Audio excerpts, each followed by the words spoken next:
Today I'm going to explain zero, negative, and rational exponents, and I'm going to give examples to them.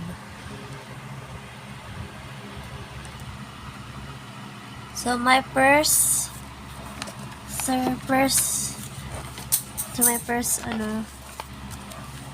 is zero exponents, where our formula is when we have this sign of the number, means our equals our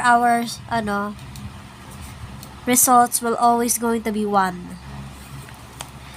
like this. B is may sign po siya, so magiging 1 siya. At kahit po sa number din po, magkakaroon din po siya ng 1 dahil meron po siyang ganito. Ganyan po. May ganyan siya. So 1. Kapag naman po meron siya negative, kagaya po nito, negative siya, gaya niyan, pero meron pa siyang ganyan, ang mangyayari po, magiging negative 1 siya. So, ang susunod naman po na i-explain ko po ay ang negative exponent. Ito ang gagamitin natin formula. So,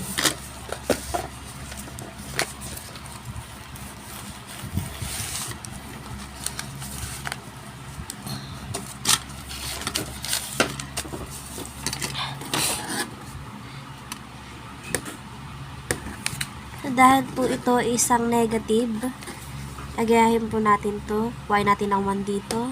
1. Tapos ito, 5. At hindi na po natin lalagyan ng negative kasi nga po, tatanggalin po natin yung negative para i-simplify po natin siya. And, tapos, ay, ba't kasi not yung 2? 2. Tapos,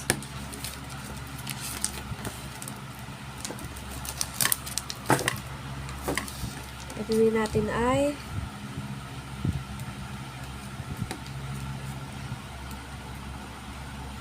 1 times is 5, 2. 1 times 5, 2. Pagkatapos nun is 5 times 5 is 5 times 5 is 20 pa. 25. So, mali. Mali. Wait lang.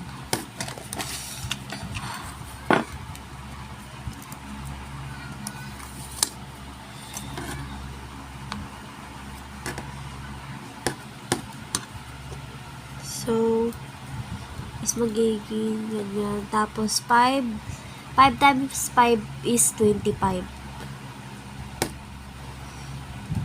So, ito po ang ating result. 1 tapos 25. Kapag mga ganito naman po, wala po kasi siyang mga half. Wala siyang half dito sa first formula. Ito naman sa second formula naman po is yung gagamitin natin. So, hindi na natin yan papansinin. So, magiging 3 tapos 2 na lang po siya. Pagkatapos po, dalawang 3 times. So, 3 times 3 is 9. Ayan. Ganyan sa formula. Ang sunod naman, ang na-explain ko is rational exponent. So, paano ba siya gawin? Ang first, ita-times natin to dito. So, 1 times 6 is 6, diba? So, sulat natin yan. Sulat tayo natin to. So, 6. Tatanggalin na natin ang bracket niya. 6. Then 2. Tapos nyan, gagawin natin is i-divide natin ang 6 tapos 2. So, 6 divided by 2 is 6, 3. 6, 3. Tapos, tatlong 3, tatlong 6 pala is ita-times natin. So, 6 times 6 times 6 is 216. Yan. Yan ang gagawin natin. Same as dito sa lahat ng to. So, lalagay natin yan. Kakopy natin yan. Tapos, 4 times 1 is 4. 4.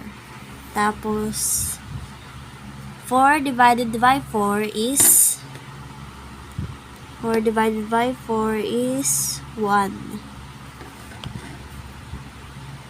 divided by is 1. Pagkatapos, yun na. Divided by 1. Tapos, 1 is 2. Ay, tama na.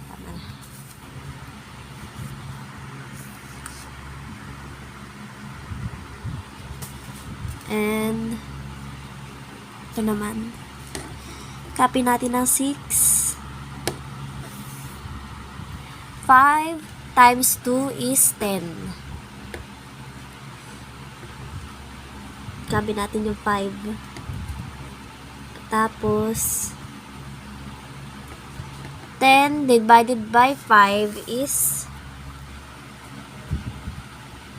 1. So, ito na ang answers natin. Ito ang ating mga answers. At, yun lang po. Yan na.